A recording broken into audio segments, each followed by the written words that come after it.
Oi gente, tudo bem? Eu sou a Natália Porciúncula e esse é o canal Infinitas Leituras.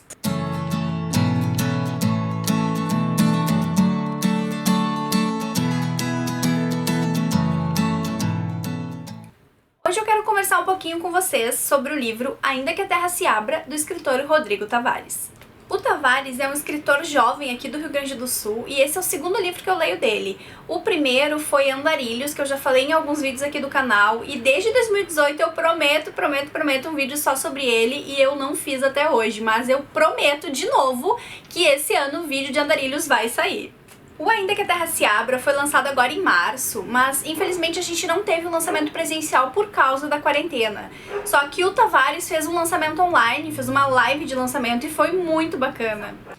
Eu comprei meu livro físico na pré-venda e ganhei o e-book para ler no Kindle, já que a impressão do livro também atrasou por causa da quarentena. Mas deu tudo certo, a editora conseguiu imprimir o livro, eu recebi meu exemplar físico agora em junho, o meu exemplar veio autografado pelo Rodrigo, e eu ganhei também essa ecobag do escritor Rodrigo Tavares por ter sido uma das primeiras 50 pessoas a comprar o livro na pré-venda. O livro foi publicado pela editora Taverna, uma editora pequena aqui de Porto Alegre que tem uma livraria aqui no centro que é super charmosa e tem livros incríveis. E eu vou deixar o link do site e do Instagram da editora aqui no box de descrição se vocês quiserem lá conhecer. Esse livro aqui vai falar sobre o Martim, um rapaz que mora há 8 anos em Brasília e ele precisa voltar para sua terra natal, aqui no Rio Grande do Sul, a cidade de São Francisco do Sul, porque seu pai faleceu e ele precisa resolver as questões do enterro e da partilha dos bens. Mas calma, isso não é spoiler, isso já está escrito aqui na sinopse e é justamente por causa do falecimento do pai que ele precisa voltar para a terra natal. O Martim saiu de casa há 8 anos atrás e nunca mais voltou, nunca mais viu o pai e nem a irmã. Ele meio que saiu brigado, incomodado com alguma coisa, e a gente vai descobrindo o motivo disso aos poucos durante a leitura. E na verdade, esse mistério todo foi uma das coisas que me deixou mais presa nessa leitura, porque eu queria saber o que tinha acontecido com o Martim para ele ter saído de casa e não ter voltado durante 8 anos.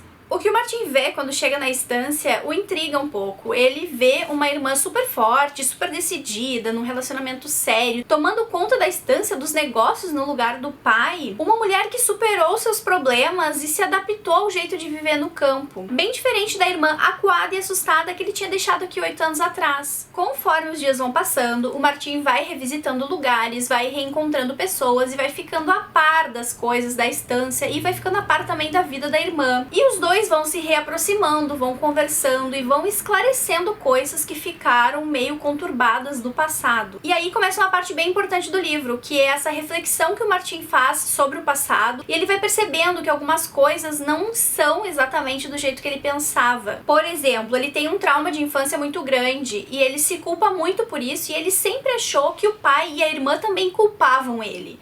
E ele vai descobrindo que não é bem assim. E então começa um processo de perdão de si mesmo e perdão da família, mas infelizmente o pai dele não tá mais vivo para que eles possam conversar e se acertar. Mas dentro dessa cena do perdão tem uma cena muito bonita entre ele e o pai, e eu não vou dar detalhes porque a cena é muito delicada, muito simbólica, e eu até chorei nessa cena, então eu não quero estragar a experiência de leitura de vocês, eu não vou contar o que aconteceu, mas eu digo que foi muito bonito. Outra coisa bem importante na história é essa volta pra casa, essa sensação de pertencimento a um lugar. O Martim foi embora há 8 anos atrás, achando que não tinha mais nada a ver com aquela vida, que não se encaixava mais naquele lugar. Mas quando ele volta, ele percebe que aquele pode sim ser o lugar dele. Ele percebe que ele sentiu saudade, sentiu falta das coisas, porque afinal ele cresceu ali, né? E nessa parte a gente percebe uma característica muito forte da escrita do Tavares, que é a sinestesia da narração de algumas cenas. Eu já tinha percebido isso no livro Andarilhos, porque é uma coisa que eu gosto muito em romances históricos e é uma característica que eu amo muito no Érico Veríssimo, que é um dos meus autores favoritos,